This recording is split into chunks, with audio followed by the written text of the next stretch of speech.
It's won the fall race here, starting just inside on the second row. Chase Briscoe next to him. Great bike is out. Boogity, boogity, boogity. Let's go racing that. Bristol, Daddy! Yeah.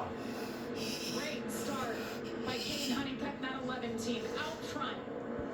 Really interesting to see what happens on that outside lane early in the race. You see Briscoe hanging tough up there with Lane Riggs looking to the bottom, but that was a good turn.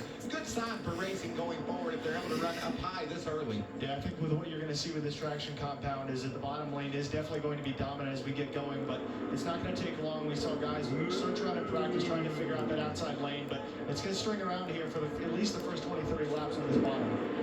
Look at Kyle Busch just cramming himself down to the lower line, cutting off Bill Rhodes and getting that spot as Corey Heim was able to hang tough on the top. Here comes Battle up front. Christian Eckes wants to take the lead from Caden Honeycutt, and he does it.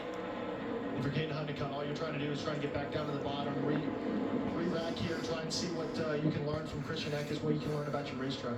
one thing you're nervous about, though, all of a sudden you see that 91 of Eckes driving away and you've got a truck right on your bumper. That's the toughest part about Bristol, isn't it, Austin? When you look in the mirror and they're lined up behind you, you know you're holding up the show.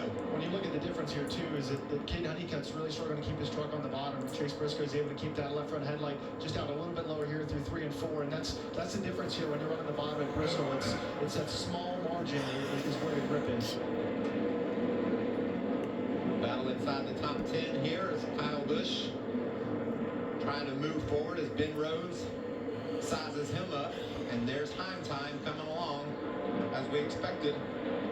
Kyle Busch sounded pretty optimistic. He did. Hoping that he was better than all these competitors out there. A happy Kyle Busch at Bristol is bad news for the rest of these drivers, that's for sure. And the interesting thing, Austin, is during practice, he really spent a lot of time in and out of the pits